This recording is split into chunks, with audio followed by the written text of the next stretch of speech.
नमस्कार भक्तों,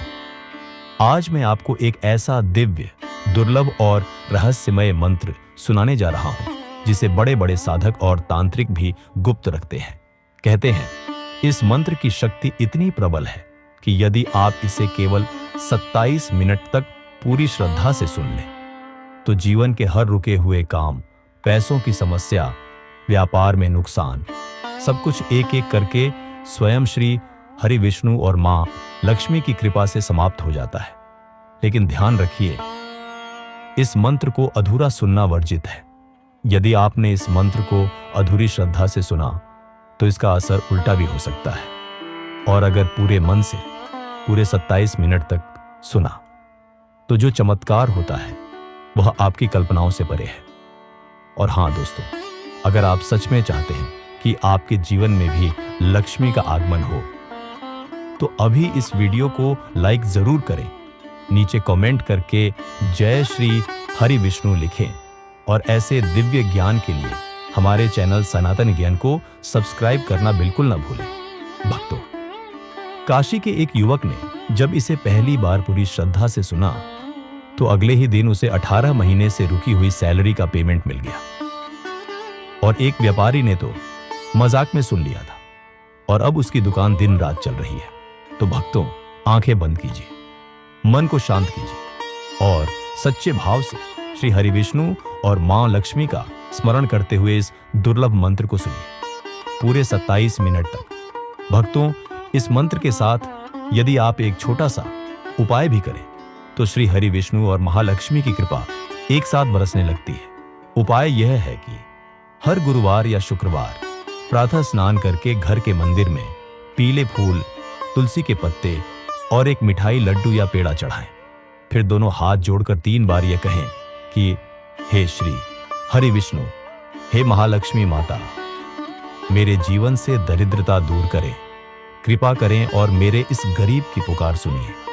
मेरी सच्चे मन की प्रार्थना स्वीकार करें। फिर इसी स्थिति में आंखें बंद करके इस मंत्र को पूरे 27 मिनट तक सुने। विश्वास मानिए, इस उपाय और मंत्र के संयुक्त प्रभाव से आपकी किस्मत करवट लेगी और आपके जीवन में धन, समृद्धि और शुभ समाचारों की वर्षा होगी। जय श्री हरि विष्णु, जय महालक्ष्मी। अगर आपने अभी तक लाइक नहीं किया तो अभी करें, नीचे कमेंट करें AUM नारायणाय नमः और सब्सक्राइब करें, ताकि यह दिव्य ऊर्जा हर दिन आपके जीवन में प्रवेश करती रहे। शान्ताकारं भुजगशयनं पद्मनाभं सुरेशं विश्वधारं गगनसदृशं मेघवर्णं शुभांगं लक्ष्मीकान्तं कमलनयनं योगिविधर्यानग्मयं वन्दे विष्णु भवभयहरं सर्वलोकैकनाथम्। शान्ताकारं भुजगशयनं पद्मनाभं सुरेशं विश्वधारं गगनसदृशं मेघवर्णं शुभांगं लक्ष्मीकान्तं कमलनयनं योगिविधर्यानग्मयं वन्दे विष्णु भवभयहरं सर्वलोकैकनाथम्। शान्ताकारं भुजगशयनं पद्मनाभं सुरेशं विश्वधारं गगनसदृशं मेघवर्णं शुभांगं लक्ष्मीकान्तं कमलनयनं योगिविधर्यानग्मयं वन्दे विष्णु भवभयहरं सर्वलोकैकनाथम्। शान्ताकारं भुजगशयनं पद्मनाभं सुरेशं विश्वधारं गगनसदृशं मेघवर्णं शुभांगं लक्ष्मीकान्तं कमलनयनं योगिविधर्यानग्मयं वन्दे विष्णु भवभयहरं सर्वलोकैकनाथम्।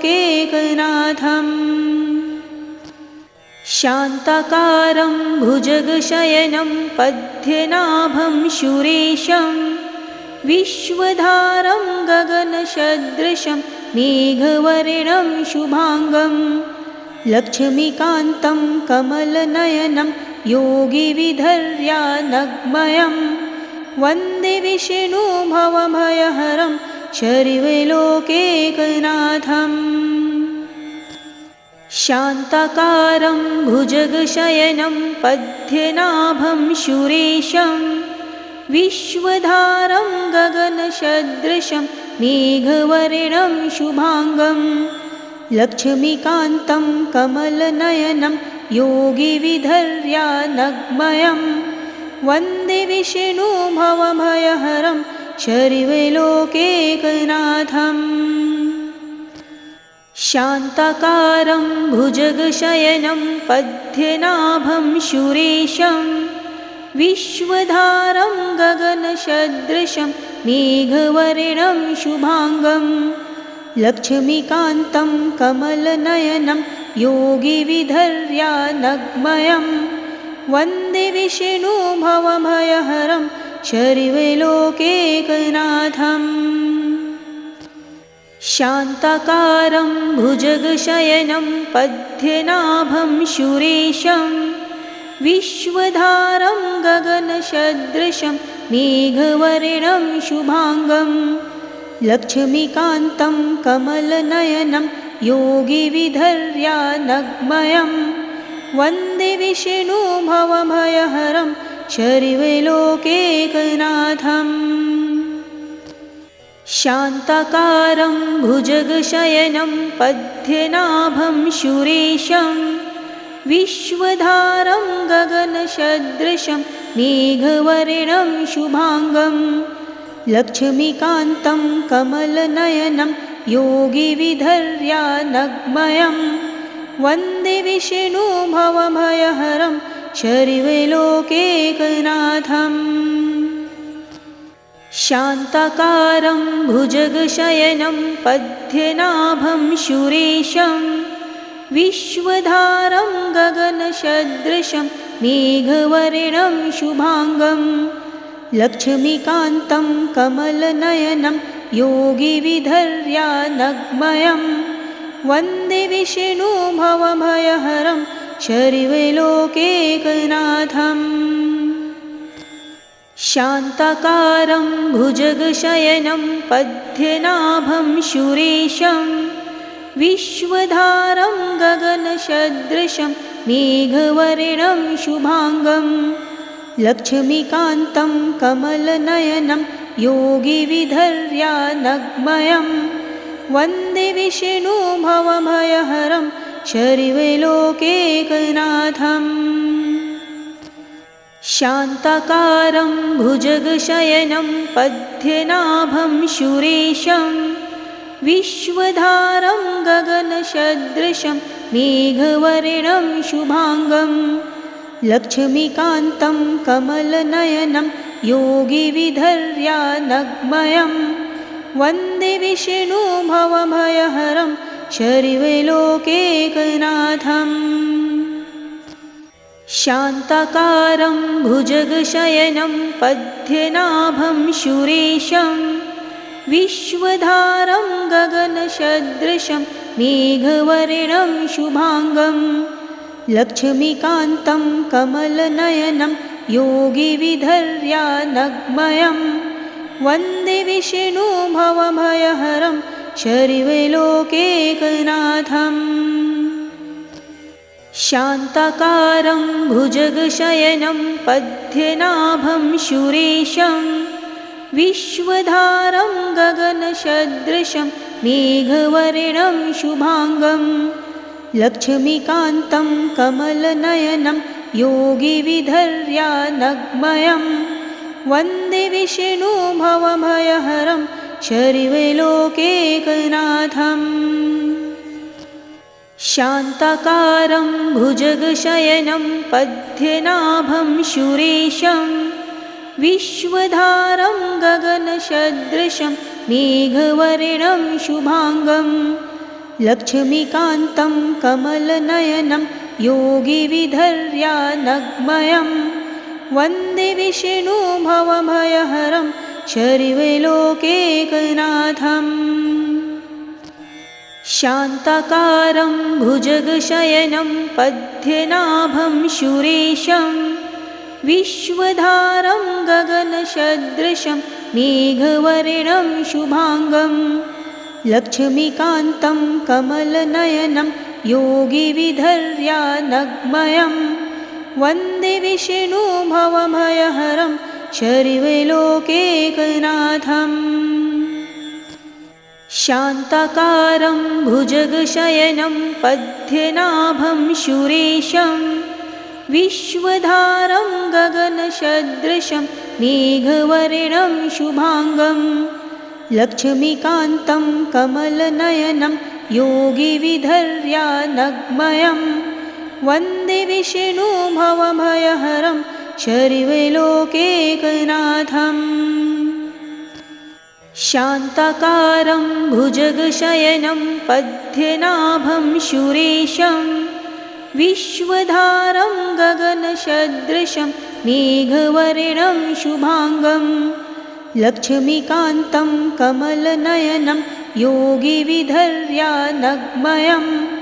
वन्दे विष्णुभवभयहरं शर्वलोकैकनाथम्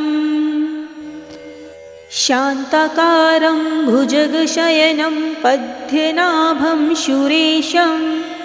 विश्वधारं गगनसदृशं मेघवर्णं शुभांगं लक्ष्मीकान्तं कमलनयनं योगिविधर्यानग्मयं वन्दे विष्णुभवभयहरं शर्वलोकैकनाथम् शान्ताकारं भुजगशयनं पद्मनाभं सुरेशं विश्वधारं गगनसदृशं मेघवर्णं शुभांगं लक्ष्मीकान्तं कमलनयनं योगिविधर्यानग्मयं वन्दे विष्णुभवभयहरं शर्वलोकैकनाथम् शान्ताकारं भुजगशयनं पद्मनाभं सुरेशं विश्वधारं गगनसदृशं मेघवर्णं शुभांगं लक्ष्मीकान्तं कमलनयनं योगिविधर्यानग्मयं वन्दे विष्णुभवभयहरं शर्वलोकैकनाथम् शान्ताकारं भुजगशयनं पद्मनाभं सुरेशं विश्वधारं गगनसदृशं मेघवर्णं शुभांगं लक्ष्मीकान्तं कमलनयनं योगिविधर्यानग्मयं वन्दे विष्णुभवभयहरं शर्वलोकैकनाथम् शान्ताकारं भुजगशयनं पद्मनाभं सुरेशं विश्वधारं गगनसदृशं मेघवर्णं शुभांगं लक्ष्मीकान्तं कमलनयनं योगिविधर्यानग्मयं वन्दे विष्णुभवभयहरं शर्वलोकैकनाथम् शान्ताकारं भुजगशयनं पद्मनाभं सुरेशं विश्वधारं गगनसदृशं मेघवर्णं शुभांगं लक्ष्मीकान्तं कमलनयनं योगिविधर्यानग्मयं वन्दे विष्णुभवभयहरं शर्वलोकैकनाथम् शान्ताकारं भुजगशयनं पद्मनाभं सुरेशं विश्वधारं गगनसदृशं मेघवर्णं शुभांगं लक्ष्मीकान्तं कमलनयनं योगिविधर्यानग्मयं वन्दे विष्णुभवभयहरं शर्वलोकैकनाथम् शान्ताकारं भुजगशयनं पद्मनाभं सुरेशं विश्वधारं गगनसदृशं मेघवर्णं शुभाङ्गं लक्ष्मीकान्तं कमलनयनं योगिविधर्यानग्मयं वन्दे विष्णु भवभयहरं शर्वलोकैकनाथम् शान्ताकारं भुजगशयनं पद्मनाभं सुरेशं विश्वधारं गगनसदृशं मेघवर्णं शुभाङ्गं लक्ष्मीकान्तं कमलनयनं योगिविधर्यानग्मयं वन्दे विष्णु भवभयहरं शर्वलोकैकनाथम् शान्ताकारं भुजगशयनं पद्मनाभं सुरेशं विश्वधारं गगनसदृशं मेघवर्णं शुभाङ्गं लक्ष्मीकान्तं कमलनयनं योगिविधर्यानग्मयं वन्दे विष्णु भवभयहरं शर्वलोकैकनाथम् शान्ताकारं भुजगशयनं पद्मनाभं सुरेशं विश्वधारं गगनसदृशं मेघवर्णं शुभाङ्गं लक्ष्मीकान्तं कमलनयनं योगिविधर्यानग्मयं वन्दे विष्णु भवभयहरं शर्वलोकैकनाथम् शान्ताकारं भुजगशयनं पद्मनाभं सुरेशं विश्वधारं गगनसदृशं मेघवर्णं शुभाङ्गं लक्ष्मीकान्तं कमलनयनं योगिविधर्यानग्मयं वन्दे विष्णु भवभयहरं शर्वलोकैकनाथम् शान्ताकारं भुजगशयनं पद्मनाभं सुरेशं विश्वधारं गगनसदृशं मेघवर्णं शुभाङ्गं लक्ष्मीकान्तं कमलनयनं योगिविधर्यानग्मयं वन्दे विष्णु भवभयहरं शर्वलोकैकनाथम् शान्ताकारं भुजगशयनं पद्मनाभं सुरेशं विश्वधारं गगनसदृशं मेघवर्णं शुभाङ्गं लक्ष्मीकान्तं कमलनयनं योगिविधर्यानग्मयं वन्दे विष्णु भवभयहरं शर्वलोकैकनाथम् शान्ताकारं भुजगशयनं पद्मनाभं सुरेशं विश्वधारं गगनसदृशं मेघवर्णं शुभाङ्गं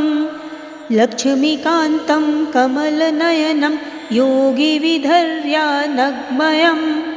वन्दे विष्णु भवभयहरं शर्वलोकैकनाथम् शान्ताकारं भुजगशयनं पद्मनाभं सुरेशं विश्वधारं गगनसदृशं मेघवर्णं शुभाङ्गं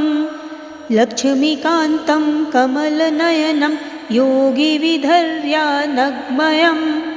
वन्दे विष्णु भवभयहरं शर्वलोकैकनाथम् शान्ताकारं भुजगशयनं पद्मनाभं सुरेशं विश्वधारं गगनसदृशं मेघवर्णं शुभाङ्गं लक्ष्मीकान्तं कमलनयनं योगिविधर्यानग्मयं वन्दे विष्णु भवभयहरं शर्वलोकैकनाथम् शान्ताकारं भुजगशयनं पद्मनाभं सुरेशं विश्वधारं गगनसदृशं मेघवर्णं शुभाङ्गं लक्ष्मीकान्तं कमलनयनं योगिविधर्यानग्मयं वन्दे विष्णु भवभयहरं शर्वलोकैकनाथम् शान्ताकारं भुजगशयनं पद्मनाभं सुरेशं विश्वधारं गगनसदृशं मेघवर्णं शुभांगं लक्ष्मीकान्तं कमलनयनं योगिविधर्यानग्मयं वन्दे विष्णु भवभयहरं सर्वलोकैकनाथम्। शान्ताकारं भुजगशयनं पद्मनाभं सुरेशं विश्वधारं गगनसदृशं मेघवर्णं शुभांगं लक्ष्मीकान्तं कमलनयनं योगिविधर्यानग्मयं वन्दे विष्णु भवभयहरं सर्वलोकैकनाथम्। शान्ताकारं भुजगशयनं पद्मनाभं सुरेशं विश्वधारं गगनसदृशं मेघवर्णं शुभांगं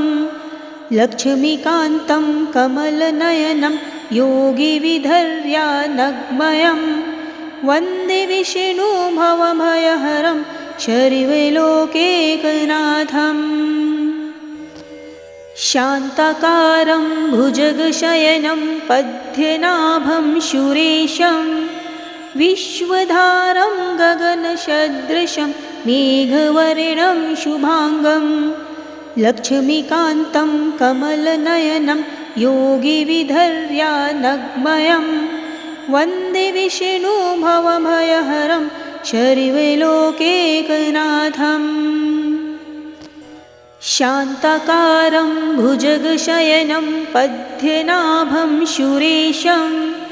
विश्वधारं गगनसदृशं मेघवर्णं शुभांगं लक्ष्मीकान्तं कमलनयनं योगिविधर्यानग्मयं वन्दे विष्णु भवभयहरं सर्वलोकैकनाथम्। शान्ताकारं भुजगशयनं पद्मनाभं सुरेशं विश्वधारं गगनसदृशं मेघवर्णं शुभांगं लक्ष्मीकान्तं कमलनयनं योगिविधर्यानग्मयं वन्दे विष्णु भवभयहरं सर्वलोकैकनाथम्। शान्ताकारं भुजगशयनं पद्मनाभं सुरेशं विश्वधारं गगनसदृशं मेघवर्णं शुभांगं लक्ष्मीकान्तं कमलनयनं योगिविधर्यानग्मयं वन्दे विष्णु भवभयहरं सर्वलोकैकनाथम्। शान्ताकारं भुजगशयनं पद्मनाभं सुरेशं विश्वधारं गगनसदृशं मेघवर्णं शुभांगं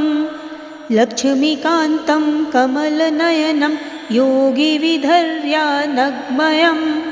वन्दे विष्णु भवभयहरं सर्वलोकैकनाथम्। शान्ताकारं भुजगशयनं पद्मनाभं सुरेशं विश्वधारं गगनसदृशं मेघवर्णं शुभांगं लक्ष्मीकान्तं कमलनयनं योगिविधर्यानग्मयं वन्दे विष्णु भवभयहरं सर्वलोकैकनाथम्। शान्ताकारं भुजगशयनं पद्मनाभं सुरेशं विश्वधारं गगनसदृशं मेघवर्णं शुभांगं लक्ष्मीकान्तं कमलनयनं योगिविधर्यानग्मयं वन्दे विष्णु भवभयहरं सर्वलोकैकनाथम्। शान्ताकारं भुजगशयनं पद्मनाभं सुरेशं विश्वधारं गगनसदृशं मेघवर्णं शुभांगं लक्ष्मीकान्तं कमलनयनं योगिविधर्यानग्मयं वन्दे विष्णु भवभयहरं शर्वलोकैकनाथम् शान्ताकारं भुजगशयनं पद्मनाभं सुरेशं विश्वधारं गगनसदृशं मेघवर्णं शुभाङ्गं लक्ष्मीकान्तं कमलनयनं योगिविधर्यानग्मयं वन्दे विष्णु भवभयहरं शर्वलोकैकनाथम् शान्ताकारं भुजगशयनं पद्मनाभं सुरेशं विश्वधारं गगनसदृशं मेघवर्णं शुभाङ्गं लक्ष्मीकान्तं कमलनयनं योगिविधर्यानग्मयं वन्दे विष्णु भवभयहरं शर्वलोकैकनाथम् शान्ताकारं भुजगशयनं पद्मनाभं सुरेशं विश्वधारं गगनसदृशं मेघवर्णं शुभाङ्गं लक्ष्मीकान्तं कमलनयनं योगिविधर्यानग्मयं वन्दे विष्णु भवभयहरं शर्वलोकैकनाथम्